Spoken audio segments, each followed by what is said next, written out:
Viendo al doctor Bernardo Ferrando Ferrés. Él es creador, entre otras cosas, del sistema de flores y hierbas del Mburucuyá de la Sierra. Yo le doy la bienvenida. Bueno, muchas gracias por la invitación y estar en este lindo programa. ¿Quién cree usted que ha dado cuerda a su mundo, doctor? Bueno, qué pregunta. Para empezar, así fácil. Sí.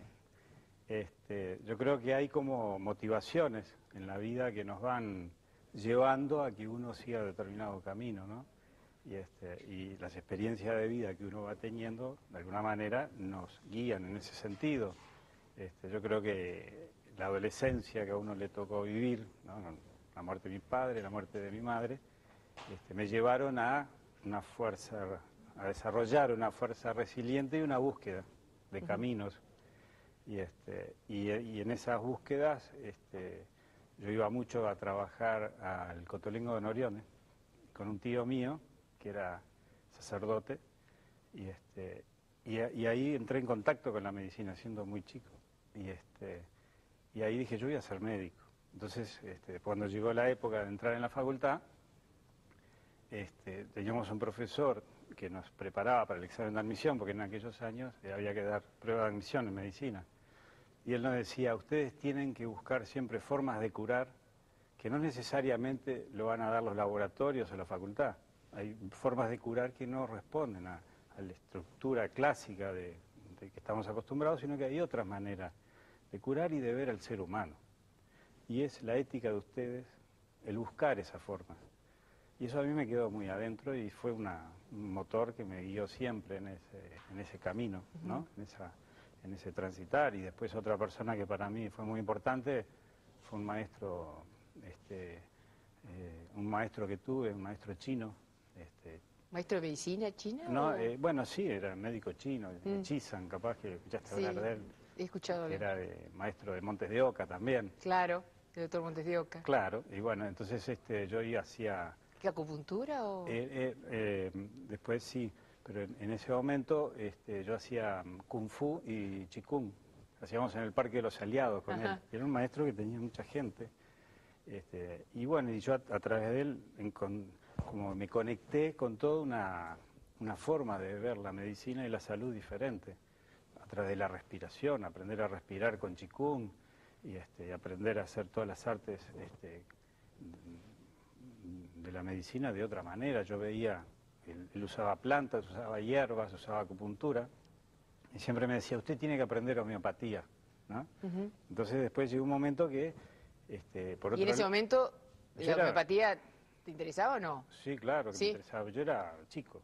¿Qué edad? Y bueno, ahí estaba en segundo de facultad. Ah, por eso, era joven. Y ya el maestro chino ya se había dado cuenta que... Ah, sí, fue lo que él me decía, usted siga ese camino. Aparte yo lo miraba a él y lo admiraba de alguna manera en cómo él trabajaba y cómo él curaba a la gente y cómo la gente... ¿No perdía interés, digamos, la carrera de medicina como tal, a pesar de estos otros estímulos paralelos?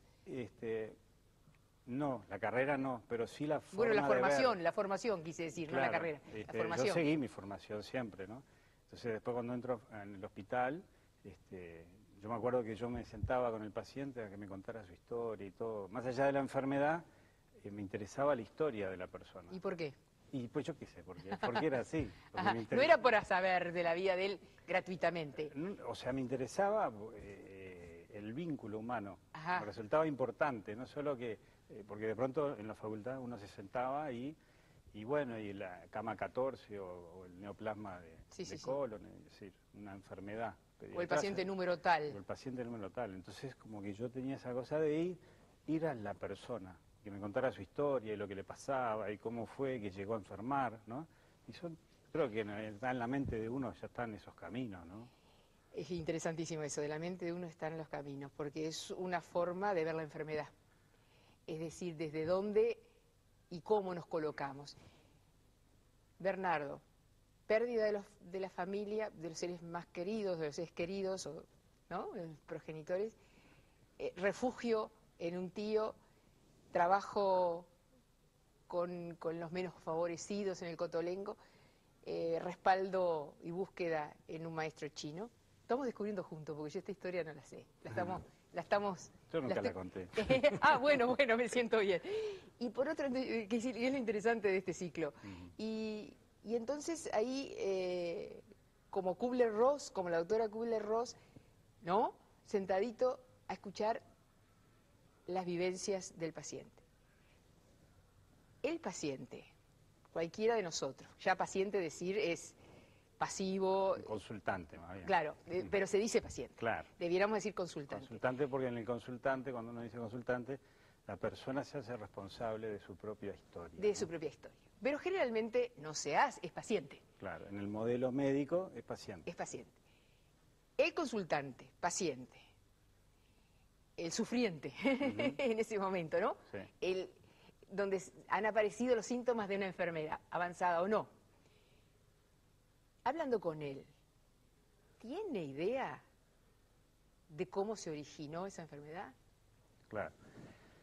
Bueno, a mí me pasó que después de esas experiencias así, empiezo a entrar cada vez más en contacto con la homeopatía. Hasta que hago, siendo estudiante, los cursos de formación de homeopatía antes de recibirme de médico. Es decir que, y en la homeopatía se le da gran importancia a la historia biopatográfica. ¿Cómo es eso, doctor? La historia biopatográfica es la historia de la enfermedad. Es decir, los factores que llevan a que un ser humano se termine